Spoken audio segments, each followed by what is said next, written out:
신앙생활 했으면 좋겠습니다. 자, 지금은 하나님의 말씀을 듣는 시간입니다. 오늘 함께 나눌 하나님의 말씀 구약성경 여호수아 2장 1절로부터 14절까지 말씀입니다. 구약성경 여호수아 2장 1절로부터 14절까지 말씀, 구약 321면에 있습니다. 자, 한 절씩 교독하신 후에 마지막 14절을 같이 읽습니다. 1절을 읽습니다. 눈의 아들 여호수아가 시딤에서 두 사람을 정탐꾼으로 보내며 이르되 가서 그 땅과 여리고를 엿보라 하매 그들이 가서 라합이라 하는 기생의 집에 들어가 거기서 유숙하더니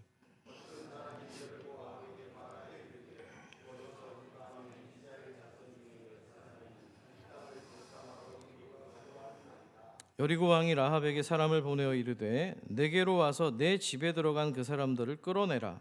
그들은 이 온 땅을 정탐하러 왔느니라.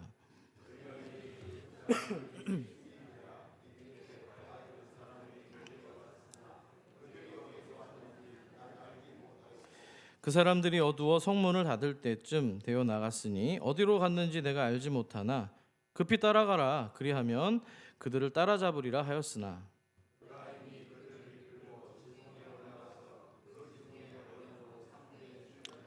그 사람들은 요단 나루터까지 그들을 쫓아갔고 그들은 뒤쫓는 자들이 나가자 곧 성문을 닫았더라.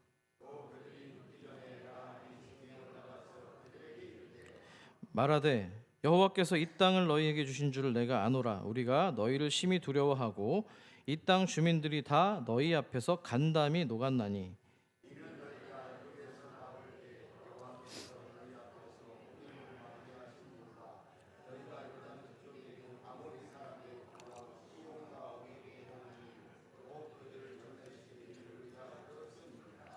우리가 듣자 곧 마음이 녹았고 너희로 말미암아 사람이 정신을 잃었나니 너희 하나님 여호와는 위로는 하늘에서도 아래로는 땅에서도 하나님이시니라.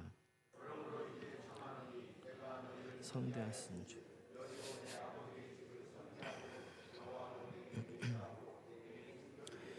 그리고 나의 부모와 나의 남녀 형제와 그들에게 속한 모든 사람을 살려주어 우리 목숨을 죽음에서 건져내라. 그 사람들이 그에게 이르되 내가 우리의 이 일을 누설하지 아니하면 우리의 목숨으로 너희를 대신할 것이요 여호와께서 우리에게 이 땅을 주실 때에는 인자하고 진실하게 너를 대우하리라. 아멘. 우리가 살다 보면은요 사람을 대할 때 좀 예전 같지 않다고 느껴질 때가 있습니다. 괜히 좀 말을 아끼게 되고요 마음을 좀 닫아둘 때가 있어요. 어느 순간은 거리를 계산하면서 거리를 두기 시작합니다. 대부분 이유가 있습니다. 한 번의 상처, 한 번의 실망, 한 번의 오해 때문입니다. 자, 그러면 마음에 뭐가 생길까요? 벽이 생깁니다. 칸막이가 생겨지는 거예요. 그런데 이 말을 곰곰이 좀 생각을 해보면은요, 거기에는 공통된 감정이 하나 숨어 있습니다. 그건 바로 내가 안전해지고 싶다는 마음입니다. 벽을 세우는 이유가 내가 안전해지고 싶다는 거예요. 그러니까 누군가를 밀어내려고 하는 그런 마음보다는 내가 다치고 싶지 않고 내가 마음이 무너지지 않고 싶어서입니다. 그러다 보면 사람은 자기도 모르게 그 마음을 지키려는 반응을 보여줍니다. 심리학에서는 이것을 네 글자로 방어 기제라고 합니다. 마음의 문을 여는 대신에 벽을 세우는 것이죠. 자, 그런데 이 벽이라는 것이 참 묘합니다. 양면성을 가지고 있는데요.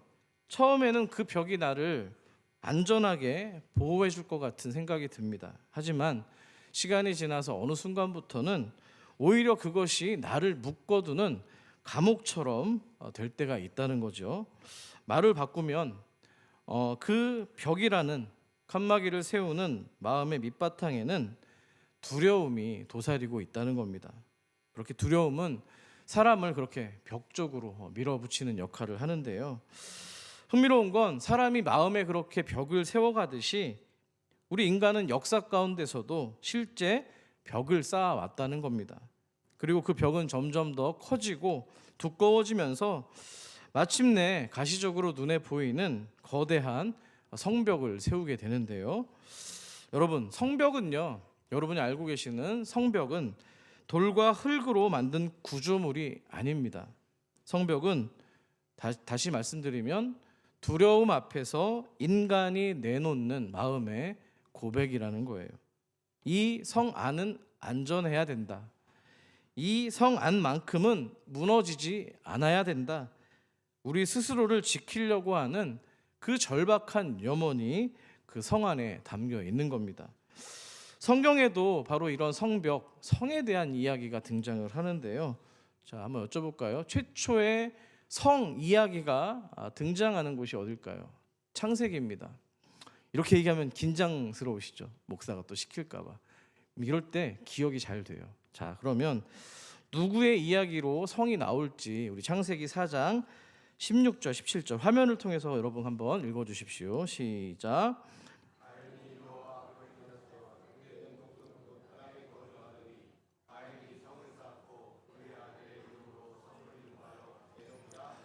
아멘. 자, 여러분, 가인이 왜 성을 쌓았습니까? 자, 가인이 지금 뭔가 도시 계획을 세우려고 하는 그런 이야기가 아니고요. 가만 지금 본문을 보니까 성을 쌓기 전에 그 앞에 어떤 수식어가 붙어 있습니까? 본문을 다시 보여주시겠어요? 가인이 누구를 떠났대요? 여호와 앞을 떠났다고 이야기합니다. 그러니까 가인이 하나님 앞을 떠난 자리에서 행동을 했던 것이 성을 쌓는 일이었다는 거예요.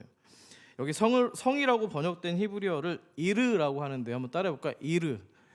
자, 이게 성읍, 도시, 시티 이런 의미를 갖고 있습니다. 그런데 이 요새라고 하는 어떤 군사 용어라기보다는 사람들이 모여 사는 거주 공간을 의미하는 성입니다. 자, 물론 이 성을 쌓는 행위 자체가 죄는 아닙니다. 하지만 문제는 성을 쌓는 사람이 가진 마음의 방향이라는 거예요. 여호와 앞을 떠난 사람이 좀 마음을 고쳐먹고 다시 하나님께로 되돌아가는 어떤 그런 태도가 아니라, 하나님께로 피하는 게 아니라 자기가 자기 생각으로 만들어낸 공간에서 안전을 얻으려 했다는 겁니다. 자, 가인이 그러면 왜 그랬을까요? 그의 내면이 무너져 내렸기 때문입니다. 자, 우리는 압니다. 그가 동생 아벨을 죽였습니다. 그래서 하나님께서는 살인을 저지른 가인에게 말합니다. 가인아, 네가 밭을 갈더라도 땅이 그 효력을 너에게 보여주지 아니할 것이다 말씀합니다. 쉽게 말하면 네가 아무리 수고하고 땀을 흘려도 결과가 따라오지 않는 인생이 너의 인생이다, 이렇게 저주를 하고 있는 겁니다. 자, 그러니 가인에게 땅은 더 이상 기댈 자리가 되지 못했습니다. 농부 아니었습니까? 농부였는데 땅이 기댈 자리가 되지 못했다는 것은 너무나 슬픈 일이잖아요. 그럼에도 이 사람이 하나님에 대한 마음이 좀 온전하게 좀 있었다면 그럼에도 불구하고 저는 다시 돌아가야 됐다고 생각합니다. 자, 어쨌든 그는 땅에서 피하며 유리하는 자가 됩니다. 성경에 나오는 표현인데요, 방황하는 인간이 되었다는 거예요. 안타까운 것은 그가 하나님께로 돌아가서 무릎을 꿇는 대신 자기를 둘러싼 무엇인가를 붙들기 시작했다는 겁니다. 사람과의 관계를 통제하고 환경을 통제하고 구조물을 만듭니다. 울타리를 세우기 시작하는 거죠. 이 가인이 성을 쌓는 장면은 결국에 그의 내면에 있는 두려운 마음이 돌과 흙이라는 모양으로 바뀌어서 나타났다는 겁니다. 가인이 쌓은 성은 뭔가 문명의 발전을 보여주려는 성경의 의도가 아니고요, 두려움 앞에서 인간이 어떤 선택을 하는지 그 선택하는 방식을 보여주고 있습니다. 자, 이제 나는 하나님이 아니라 내가 만든 자리 안에서 안전을 유지하겠다, 안주하겠다. 나는 은혜를 통해서 위로를 받기보다는 내가 세운 어떤 것들로, 내가 기대는 어떤 것들로 그걸로 버티고 위로를 받겠다. 그렇게 마음에 장벽이 생긴 겁니다. 창세기 앞에 있었던 이 에덴 동산에 선악과를 먹었던 것과 별반 다르지 않습니다. 그냥 하나님 없이도 살 것처럼 그렇게 선악과를 먹은 것이죠. 자, 그런데 여기서 아이러니한 장면이 있습니다. 가인이 그 성의 이름을 누구의 이름으로 지었는지 아십니까? 화면을 다시 한번 주시겠어요? 가인이 그 성의 이름을 뭐라고 했어요? 에녹이라고 했습니다. 근데 이 에녹이 누구예요? 가인의 아들입니다. 자, 이게 뭘 의미합니까? 아들은요, 곧 시간적으로 미래를 의미합니다. 그러니까 가인은 미래를 자신이 세운, 자신의 힘으로 만들어낸 성에 의지하겠다는 거예요. 내 다음 세대는 이 성 안에서 안전하게 되기를 바라는 그 염원이 담겨 있는 겁니다. 하지만 여러분, 우리는 압니다. 그 성이 과연 다음 세대를 지켜줍니까? 그 벽이 정말 생명을 보장합니까? 성경은 그렇게 말하지 않습니다. 아까도 말씀드렸습니다만 그 성벽은 처음에는 우리를 보호해주는 안전의 상징 같지만 동시에 하나님 없는 인생이 기대는 마지막 버팀목이 될 수 있다는 겁니다. 자, 이제 그 맥락과 시선을 가지고서 오늘 본문 속 여리고성으로 한번 들어가 보도록 하겠습니다. 이 여리고성은요, 단순히 군사적으로 강한 어떤 요새를 보여주는 도시가 아닙니다. 아까 말씀드린 그 성벽, 인간의 마음을 대변하고 있기 때문입니다. 우리는 이 성 안에서 무너지지 않는다, 안전이 보장된다, 생명이 보장된다, 이 안에 있어야지만 내가 살아갈 수 있다, 이렇게 여리고성에 둘러싸인 성벽의 흙과 돌이 이야기하고 있는 겁니다. 그런데 오늘 본문은 여기서 반전이 일어납니다. 하나님께서는 능히 그 성을 곧장 무너뜨릴 수 있는 분임에도 불구하고 그 성 안에 있는 어떤 한 사람을 움직이십니다. 성벽 바깥에서부터 이 이스라엘 군대가 들이닥치는 어떤 전개가 아니라 성벽 안에서, 그것도 한 여인의 마음이 하나님께로 돌아오는 이야기로 시작하기 때문입니다. 자, 이 여인의 이름이 뭐라고 했죠? 라합입니다. 한번 따라볼까요? 라합. 라합이라는 여인입니다. 자, 그러면 이 라합이 하나님께로 어떻게 마음이 돌아서게 되는지 본문을 차근차근 살펴보도록 하겠습니다. 1절을 여러분 한번 읽어주십시오. 시작.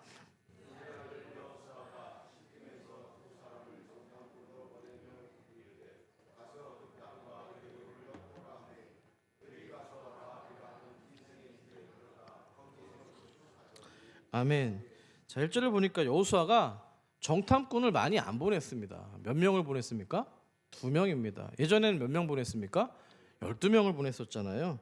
이거는요, 군사력이 부족해서가 아니라 하나님이 이미 말씀으로 이 가나안 땅으로 들어가는 길을 여셨기 때문입니다. 그러니까 이번 정탐은 이길 수 있느냐 없느냐를 탐색하는, 계산하는 정탐이 아니라 하나님이 열어두신 길을 확인하는 정탐입니다.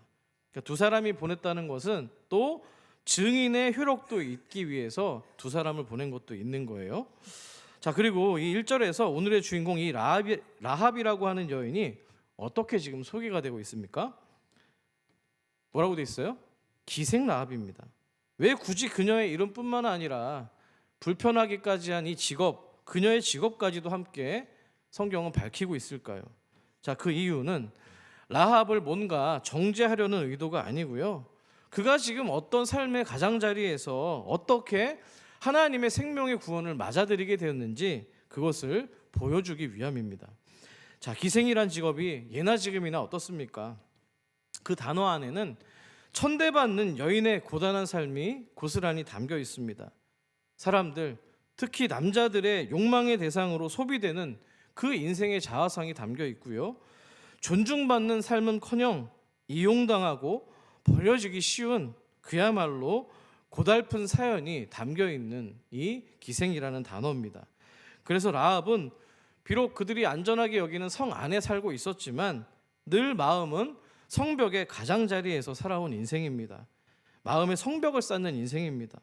사람을 쉽게 믿을 수가 없습니다. 관계를 쉽게 열 수도 없고요, 늘 계산하고 누구보다 경계의 벽을 또 세울 수밖에 없는 긴장 넘치는 삶이었습니다. 자, 여러분, 이런 삶을 살아온 여인에게 가장 절실한 것이 무엇이겠습니까? 거창한 꿈이 있었을까요? 내일을 설계하는 이상적인 계획이 있었을까요? 그렇지 않습니다. 그녀에게 필요했던 건 아주 현실적인 한 가지입니다. 바로 안전입니다. 오늘 밤을 무사히 넘길 수 있는 최소한의 안전, 내일을 좀 버텨볼 수 있는 최소한의 보호가 그녀가 원했던 삶입니다. 자, 그런데 여러분, 놀라운 장면은 바로 여기서 또 시작됩니다. 그 라합의 집에 이스라엘의 정탐꾼들이 들어왔습니다. 그 성 안에서 가장 낮고 취약한 자리에 있었던 기생 라합의 집입니다. 우연처럼 보이지만요, 성경은 이것을 우연으로 이야기하지 않습니다. 자, 문제는 이렇게 첩자가 들어왔다는 소식이 여리고 왕의 귀에까지 들어갔다는 거예요. 물론 성경은 그 누군가가 구체적으로 누군지는 설명하지 않는데요. 다만 한 가지 분명히 우리가 알 수 있는 건 이 여리고성은 높고 견고한 구조였을 뿐만 아니라 그 성에는 또 외부 첩자나 어떤 누군가에게 어떤 그 상황들을 파악할 수 있는 눈이 있었고요, 귀가 있었고요, 감시체계도 함께 세워져 있었다는 겁니다. 자, 이렇게 침입자가 있다는 보고를 받은 이 여리고 왕이 가만히 있을 리가 없죠. 당장 사람을 보내서 라합에게 보냅니다. 그리고 이렇게 명령을 합니다. 2장 3절을 같이 읽어볼게요. 시작. 여리고 왕이 라합에게 사람을 보내어 이르되 내게로 와서 내 집에 들어간 그 사람들을 끌어내라. 그들은 온 이 땅을 정탐하러 왔느니라. 아멘. 뭐예요? 수작 부리지 말고 다 알고 왔으니 순순히 그 첩자들을 내놓으라는 명령입니다. 이제 라합은 피할 길이 없습니다. 모른 척을 할 수도 없고 나와는 상관이 없는 사람입니다. 발뺌을 할 수도 없었습니다. 이미 알고 찾아온 거잖아요. 이 상황에서 라합이 어떤 선택을 했을까요? 아마 드라마였으면, 좋은 안목 있는 PD였으면 아마 이 스토리를 여기서 딱 잘랐을 겁니다. 그리고 어떻게 했을까요? 다음 장면은 다음 시간에 이렇게 해서 시청률을 끌어올렸을 것 같아요. 자, 이 라합이 어떤 선택을 했을까요? 자, 4절 전반부를 보니까 그 여인이 그 두 사람을 이미 숨겼다고 기록합니다. 라합이 뭔가 망설였다는 기록이 없어요. 고민했다는 어떤 흔적도 나와 있지 않습니다. 이미 두 사람을 숨긴 겁니다. 자, 이건 순간적인 친절이 아니죠. 또 이거 상황을 잘 몰라서 한 행동도 아닙니다. 얼마나 눈치가 빠른 여인이었겠습니까? 라합은 자기가 하는 일이 지금 뭘 하고 있는지를 알고 있었을 겁니다. 적의 스파이를 숨긴다는 것은 당시 고대 근동지방의 어떤 문화를 생각해 볼 때 당연히 죽음을 각오한 일입니다. 왕의 명령을 어긴 거잖아요. 어명을 어긴 거기 때문에 발각되면 사형입니다. 자, 라합은 그런데도 불구하고 더 이상 중립에 설 수가 없었어요. 왕의 편에 서든지, 그래서 이 사람들을 고발을 하든지, 아니면 적군에 펴서 그들을 보호하든지 둘 중에 하나였습니다. 그런데 이 라합이 자기가 평생 기대어 살 거라고 생각했던 이 거대한 구조물 여리고성을 과감히 포기하고 내려놓는 겁니다. 성이라는 이 여리고성이 주는 그 보호보다 아직 내가 경험해 보지 못한, 하지만 소문을 들었던 적군의 신, 아직은 내가 잘 모르는 그 하나님께로 방향을 틀었기 때문입니다. 라합은 정탐꾼을 숨겨주는 것에서 머물지 않습니다. 그들이 내게 찾아오긴 왔는데 어디로 갔는지는 모르겠다. 하지만 급히 한번 따라가 보면은 그들을 발견할 수 있을 거다. 이렇게 자기를 찾아온 왕의 사람들에게 하얀 거짓말을 합니다. 위험을 감수하고 정탐꾼들이 살아나갈 수 있는 시간을 벌어준 것이죠. 지혜가 있었습니다. 여기서 우리는 라합이 가진 이 믿음이 무엇인지를 확인해 볼 수 있습니다. 믿음은요, 머리로 내가 인정하고 동의하는 게 아닙니다. 믿음은 방향입니다. 믿음은 선택입니다. 믿음은 결단과 순종입니다. 믿음은 그 순종으로 걷는 한 걸음입니다. 아멘이십니까? 그래서 야고보서는요, 신약에 가면은 이 야고보 사도가 라합에 대해서 이런 평가를 내립니다. 2장 25절을 같이 읽어볼게요. 야고보서 2장 25절 시작. 또 이와 같이 기생 라합이 사자들을 접대하여 다른 길로 나가게 할 때에 행함으로 의롭다 하심을 받은 것이 아니냐. 아멘. 그렇게 움직여서 실천하고 자기가 믿는 바를 그대로 따라서 행했던 이 라합의 이 믿음이 행함 있는 믿음이었다고 이야기를 합니다. 근데 목사님, 히브리서 보면은요, 믿음은 믿음으로, 우리가 구원은 믿음으로 의롭게 되었다라고 배웠는데요, 그러면 이 야고보서 말씀과 행위로 말하는 이 믿음과 충돌되는 거 아닙니까? 질문할 수도 있습니다. 그렇지 않습니다. 오히려 서로를 완성해 주는 거예요. 자, 히브리서에서 말하는 믿음으로 의롭게 되었다라는 말은 구원의 뿌리를 의미합니다. 한번 따라 볼게요. 구원의 뿌리. 라합이 멸망하지 않은 게 그 구원의 뿌리가 되는 믿음 때문이라는 거예요. 라합이 하나님을 하나님으로 믿었기 때문입니다. 구원하시는 구주로 믿었기 때문이에요. 그런데 야고보서는 믿음의 생명을 얘기하는 거예요. 한번 따라해 볼게요. 믿음의 생명. 그 믿음이 진짜 살아있는 것이라면, 참이라면 반드시 움직이게 된다는 거예요. 살아있는 믿음은 반드시 우리의 행동으로, 삶으로 드러나기 때문입니다. 아멘이시죠? 믿으니까 움직인다는 거예요. 둘이 서로를 보완해주고 완벽하게 이렇게 연합시켜주는 말이죠. 자, 여기서 잠깐 저는요, 예전에도 한번 제가 보여드린 적이 있는데 좀 업그레이드해서 좀 보여드리려고 하는데요. 여리고성이 어떻게 생겼는지 궁금하시죠? 한번 첫 화면을 보여주시겠습니까? 자, 보시면은, 자, 겉에 외벽이 이렇게 성에 이렇게 있습니다. 그렇죠? 그리고 또 안에 또 하나의 성벽이 이렇게 세워져 있죠. 보이시죠? 여기에도 거주하는 사람들이 있고요. 여기 안에도 거주하는 사람들이 있습니다. 자, 여러분들이 놓고 봤을 때 집값이 어디가 더 비싸겠습니까? 안에가 더 비싸겠죠. 왕이 있고 겹겹이 있으니까 더 안전이 보호가 되는 거잖아요. 자, 그러면 라합이 어디 있었을까요? 한번 생각을 해보세요. 안쪽에 있었을까요? 이쪽에 있었을까요? 예, 넘겨주시겠어요? 예, 한 목사가 또 준비를 했습니다. 여기 있었습니다. 우리가 이걸 어떻게 알 수 있어요? 나중에 다음 시간에 나오겠지만 줄을 달아서 이 정탐꾼들이 내려갈 수 있도록 했잖아요. 여기 밖에 있었던 거예요. 자, 여러분, 이 성이 라합을 보호해 주는 것 같습니다. 근데 여러분, 라합이 있었던 저 집은요, 어쩌면 가장 먼저 들킬 수 있는 공간입니다. 위험이 오면, 우리가 전쟁이 나면은 공성전을 하고 이러면은 막 사다리 올려놓고 저기부터 기어 올라가잖아요. 총알 맞은 거예요. 가장 먼저 성벽이 먼저 흔들리고 그 성벽에 붙어있던 집들이 무너지게 돼 있습니다. 감시가 가장 가까운 자리인 동시에 또 소문이 가장 또 빨리 도착하는 곳이기도 합니다.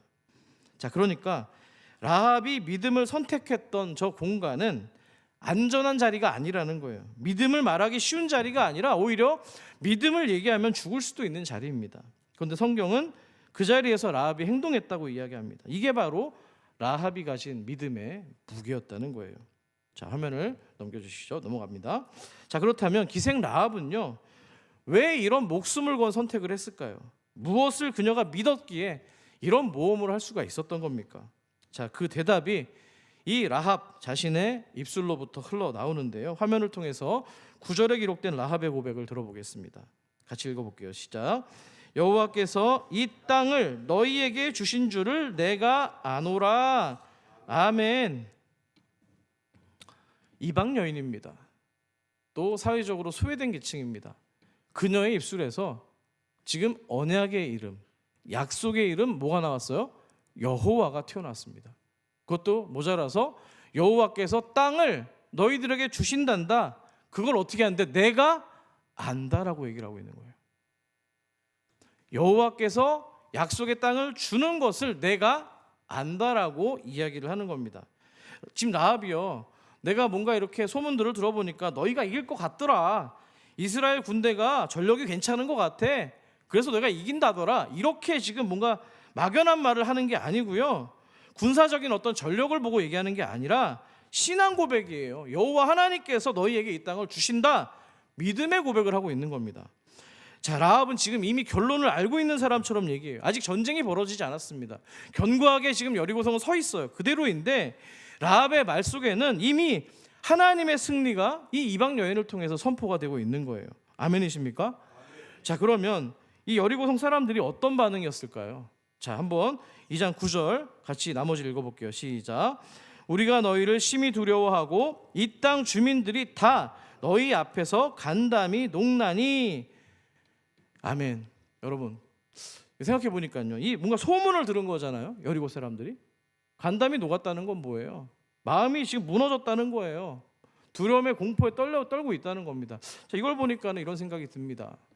이 성벽을 무너뜨리는 거는요, 총과 창과 칼, 무력으로 지금 이게 지금 무너진 건가요? 소문으로 무너진 거예요. 소문. 무섭죠. 잘못된 소문 하나가 사람을 죽일 수도 있다는 또 교훈을 얻을 수 있는 거잖아요. 그만큼 무서운 거예요. 자, 어쨌든 자, 라합은 왜 그들의 마음이 외부로부터의 소문을 듣고 무너졌는지 10절에서 그 이유를 밝혀주고 있습니다. 자, 10절은 여러분이 한 목소리로 읽어주시기 바랍니다. 시작.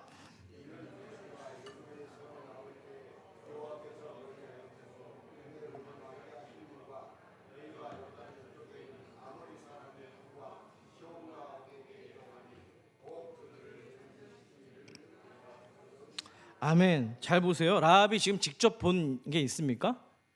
라합은 하나님께서 행하셨던 홍해의 현장에도 없었고요. 저 아모리 사람 두 왕에게 우리가 승리했던 그 현장에도 있지 않았습니다. 그녀가 가진 건 단 하나입니다. 들었다는 거예요. 할렐루야. 들었다는 겁니다. 중요한 교훈이 팍 떠오르지 않으세요? 로마서 10장 17절 같이 읽습니다. 시작. 그러므로 믿음은 들음에서 나며 들음은 그리스도의 말씀으로 말미암았느니라. 할렐루야. 들음은 뭐라고요? 믿음이 어디서 난다고요? 들음에서 난 거예요. 라합이 소문을, 그러니까 소문으로 들은 게 아니고요, 정보로 흘려보낸 게 아니고요, 하나님의 이야기, 생명을 살리는 복음으로 받아들인 겁니다. 아멘이십니까? 자, 복음을 받아들인 그 라합의 입술에서 어떤 고백이 터져 나왔을까? 이어지는 11절 화면을 통해서 같이 읽습니다. 시작. 너희 하나님 여호와는 위로는 하늘에서도 아래로는 땅에서도 하나님이시니라. 아멘. 이거를 네 글자로 우리가 보통 학교에서 얘기할 때요, 상천하지 하나님. 한번 따라 볼게요. 상천하지 하나님.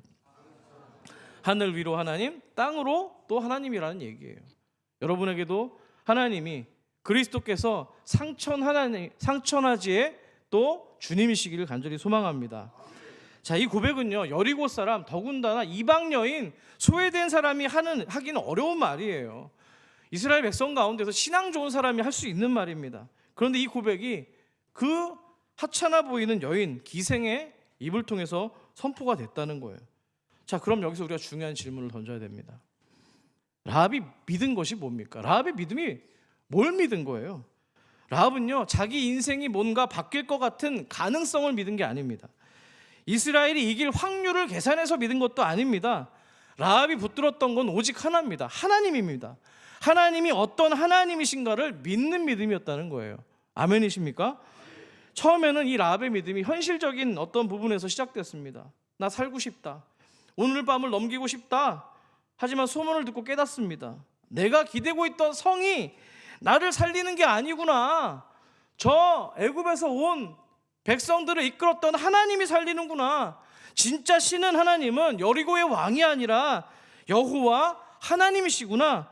구원받은 믿음에까지 이르게 된 겁니다. 그래서 나는 이제 여리고성을 믿지 못하겠다. 여리고가 말하는 안전을 내가 더 이상 붙들 수가 없다. 나는 이제 저들이 믿는 하나님께로 내 인생 전부를 올인하겠다. 그 믿음의 고백까지 자라게 된 것입니다. 소문을 정보로만 듣지 않고 생명 살리는 구원의 복음으로 받아들이니까 생명을 걸고 믿음으로 반응을 한 거예요.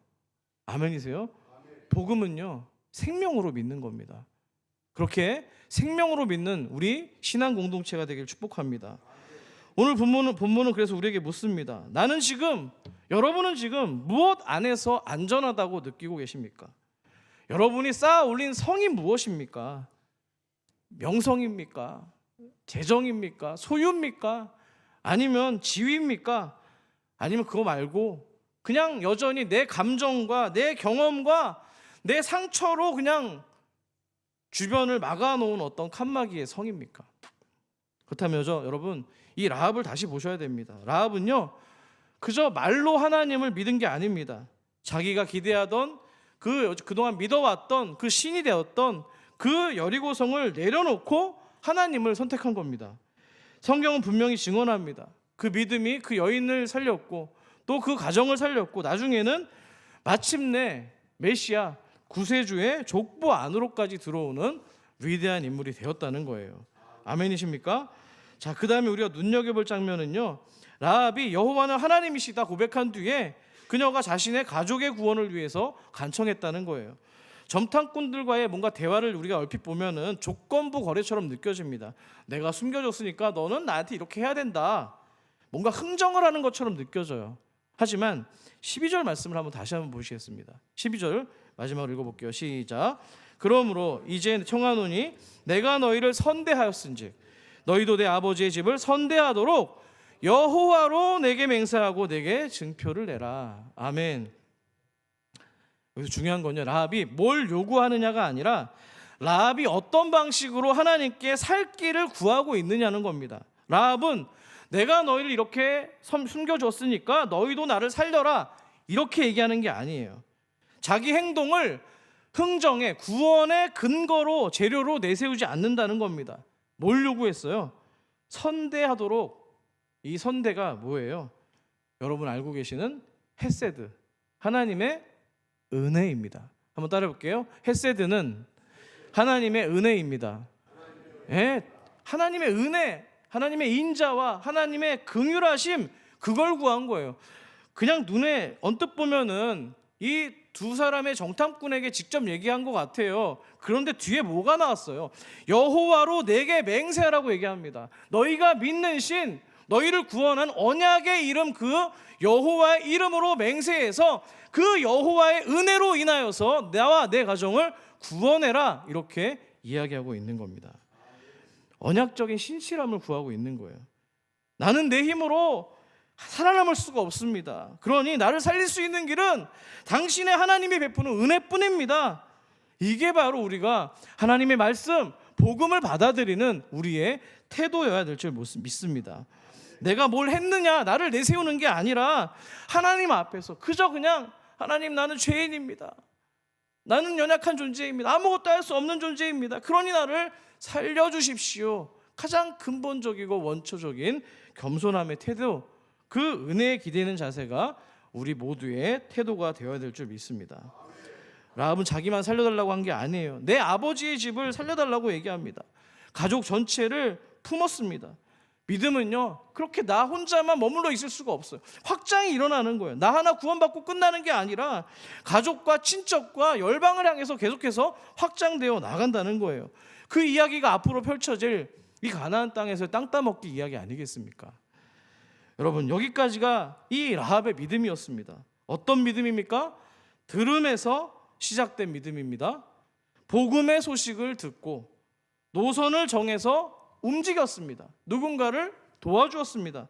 그리고 여리고성이 아니라 그 믿고 의지하는 대상을 하나님께로 마음의 방향을 바꿔서 한 걸음 움직였다는 거예요. 여러분, 오늘 주보를 좀 보실까요? 설교 제목이 뭐예요? 믿음은 복음 더하기 들음 더하기 걸음입니다.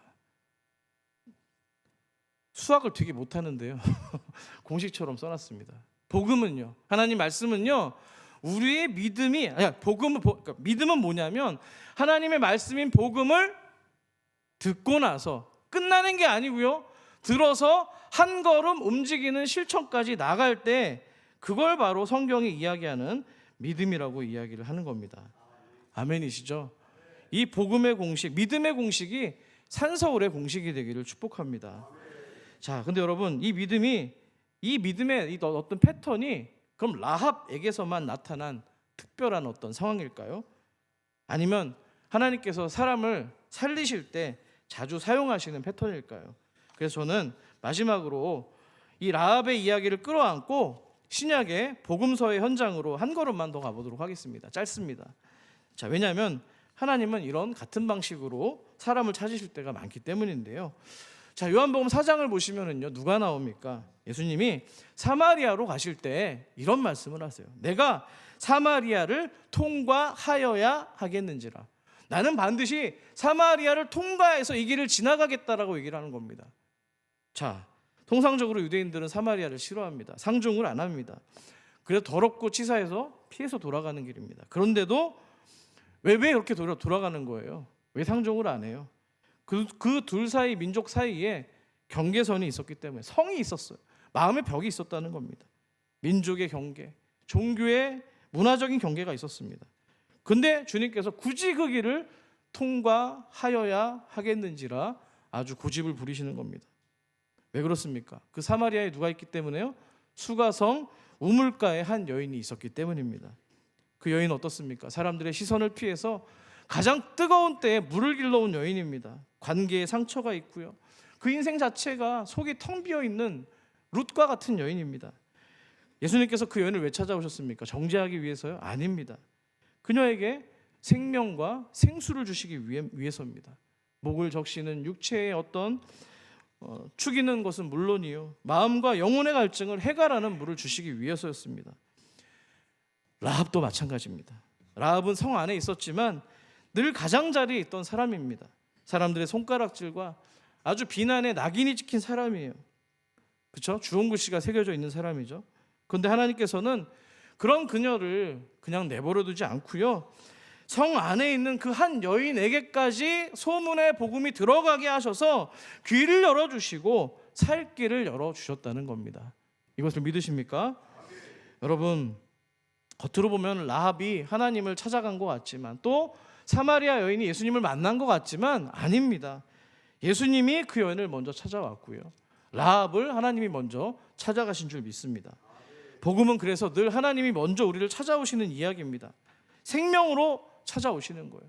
벽을 세운 사람들, 어떤 벽을 세운 사람들, 칸막이를 세운 사람들에게 그걸 뚫고서라도 찾아오신 예수님의 이야기입니다. 그렇다면 오늘 우리의 결론은 분명합니다. 내가, 또 여러분들이 무엇 안에서 지금 안전하다고 느끼고 계십니까? 재물입니까? 명성입니까? 관계의 어떤 인맥의 성벽입니까? 돈자랑의 벽입니까? 아니면 경험입니까? 아니면 또 피해의식이 있어서 상처로 얼룩진 마음의 벽입니까? 여러분들 기대고 있는 그 성벽들이 여러분을 살리지 못합니다. 언제든지 그게 감옥으로 돌변할 수 있기 때문입니다. 여러분, 그러니까요, 하나님의 말씀을 들으실 때 복음을 라합처럼 들으시길 소망합니다. 라합처럼 방향을 전환하시길 소망합니다. 라합처럼 하나님의 헤세드 은혜를 구하시길 소망합니다. 그렇게 움직이실 때 하나님은 한 사람을 살리고 한 가정까지 살리게 될 줄 믿습니다. 마지막으로, 원고에는 없지만 이 얘기를 잠깐 할까요? 제가 오늘 아침에 새벽에 이렇게 유튜브 이렇게 짧은 쇼츠 영상이 있잖아요. 거기에 어느 청년 선교사님이, 청년 사역을 하시는 선교사님이 그런 얘기를 하시더라고요. 뒤통수를 한 대 얻어맞은 것 같았습니다. 여러분들, 그 여자분들의 그 참 아름다움을 향한 열정은요, 대단합니다. 양악수술이라고 혹시 아세요? 턱을 깎는 거예요. 잘 아실 거예요. 아름다워지기 위해서는 강남에 그 양악수술을 하기 위해서 줄을 섰습니다. 그러면 수술하기 전에 뭐 해요? 이게 되게 위험한 수술이에요, 턱을 깎는 게. 그래서 사인을 하죠. 죽을 수도 있다고. 그런데도 열심히 합니다. 그러면서 이제 그 어떤 다큐를 보고 그 선교사님이 얘기를 하신 것 같아요. 그러면서 뭐라고 이제 그 다큐 제목을 말씀하셨냐면, 열정이 두려움을 이긴다는 겁니다. 제가 이 얘기 왜 하신지 알겠죠? 열정이 두려움을 이긴다는 거예요. 왜 한 대 얻어맞은 것 같냐면요, 우리가 하나님에 대한 열정이요, 예배에 대한 열정, 오늘 또 귀하게 찬양, 오늘 또 우리 지휘자께서 다리가 지금 골절을 입으셨음에도 불구하고 열정으로 지금 예배를 찬양을 한 겁니다. 우리가 드리는 예배에 대한 열정이 어떻냐는 거예요. 뭘 말씀드리고 싶은 거냐면, 열정이 있으면은요, 하지 말라고 해도 어떻게든 합니다. 하지 말라고 붙들어 매도 합니다. 하나님을 향한 우리의 이런 태도가 있냐는 거예요. 라합이 보여준 열정. 숨겨주고 목숨을 걸고 생명으로 반응하고, 또 그 이후에 목숨을 걸고 말씀에 정말 올인해서 보여준 그 열정과 간절함, 그게 우리에게 있냐는 거예요. 목사니까 또 저 얘기 하나 보다. 그게 아니고요, 우리가 드리는 예배, 헌신, 그게 뭐든지 간에요, 하나님을 향한 그런 간절함, 뼈를 깎는 듯한, 그것까지는 아니지만 하나님이 아시면 안 됩니다라고 하는, 이 손에 땀을 쥔 어떤 그런 간절함이 있느냐고 묻는 겁니다. 간절히 바라기는, 저 여러분 정말 간절함이 있었으면 좋겠습니다. 하나님을 향한 간절함과 열정을 통해서 또 구원의 이 말씀을 들을 때 여러분 삶의 자리에서도 그렇게 간절하게 살아가시는 그런 은혜가 있기를 간절히 소망합니다. 오늘 말씀 생각하시면서 우리 찬양하실 텐데요, 오늘 바로 이 라합의 얘기입니다. 믿음의 얘기죠. 이 눈에 아무 증거 보이지 않아도, 소문만 들었는데도 믿음의 걸음을 걸어갔습니다. 이제 같이 함께 그 라합의 믿음을 생각하면서 같이 찬양합니다.